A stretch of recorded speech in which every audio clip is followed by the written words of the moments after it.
Hey, it's John Pynakker here, the President and CEO of the Greater Mount Airy Chamber of Commerce. We're a couple minutes away from meeting with Garrett Howlett and District C. District C is going to be a group of students that are looking to help businesses in our community solve whatever problems they are. It's a fresh look with some different eyes, so we're going to present with them what some of the challenges that we're facing in town, let them workshop it and see if they can come up with some ideas on how we can solve some of these issues. Like we said, it's a younger, different set of eyes taking a look at it, and we'll see what they got as far as some of their ideas. So we're looking forward to it. We'll check in a little bit. I'm Garrett Howlett, lead STEAM teacher from Mount Airy City Schools.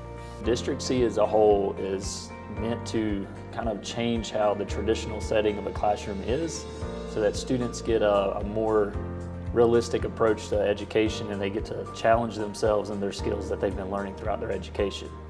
So my role in that was to coach the students as they were solving the problems that they were given. I thought it was going to be worthwhile because anytime that we can get other people's ideas, great. As somebody who has been involved with business for a long time, asking high schoolers to help us solve a problem just seemed a little far-fetched to me. My name is Sydney Venable. I'm a sophomore at Mount Airy High School, and I'm in Spark Teamship. We worked with the Chamber of Commerce on their housing problem. The problem was to help them figure out a way to get more housing in Mount Airy. That way it was more inviting to businesses. That way they could bring their employees and they would have a place to live. The other one was to try and keep young people in Surrey County. Part of that was really that there was no housing in the city. Over time, I think I just kind of realized how large of a problem this really is and how many people it actually affected.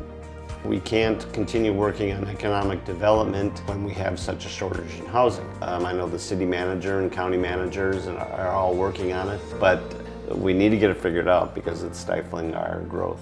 Now, I thought it was a very challenging problem for them to wrap their heads around. I thought it was very realistic. It's something that our community is facing, and I think they figured out that things aren't as cut and dry as things seem. I think they went in with the notion that, hey, we can just figure something out pretty easily and pitch it.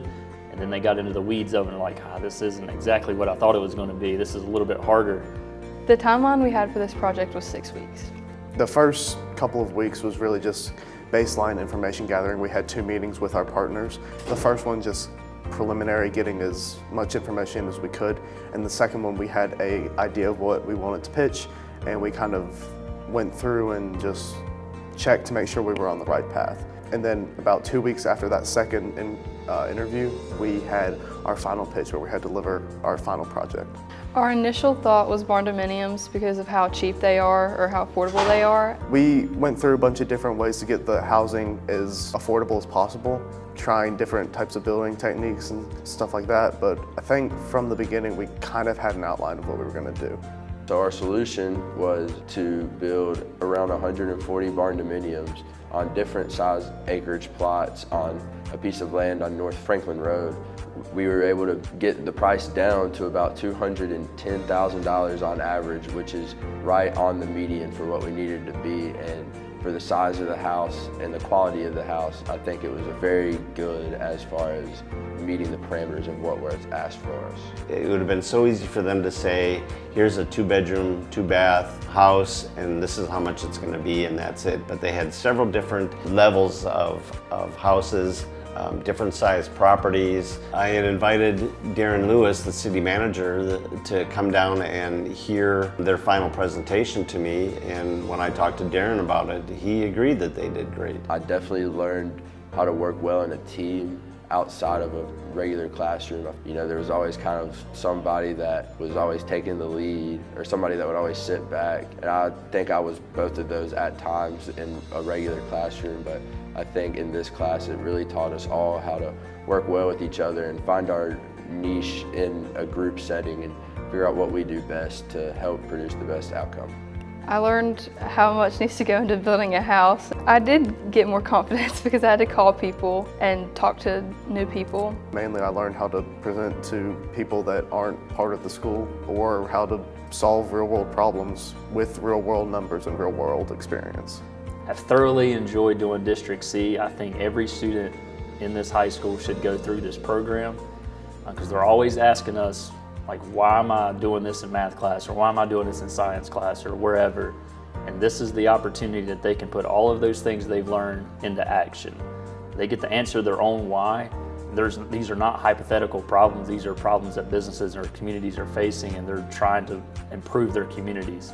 And it's an excellent program for them to go through, and all the tests that they could ever take, this is the one that's actually going to let them prove themselves and see if they're ready or not for the next step in their life. I think that the information that they had and the way that they did this, I think it bodes well for our community. These kids came up with some great ideas. I love the angle that they took getting there. I love the fact that they were able to work together as a team to come up with these things, all important things for our business community. And so I think we're in good hands going forward.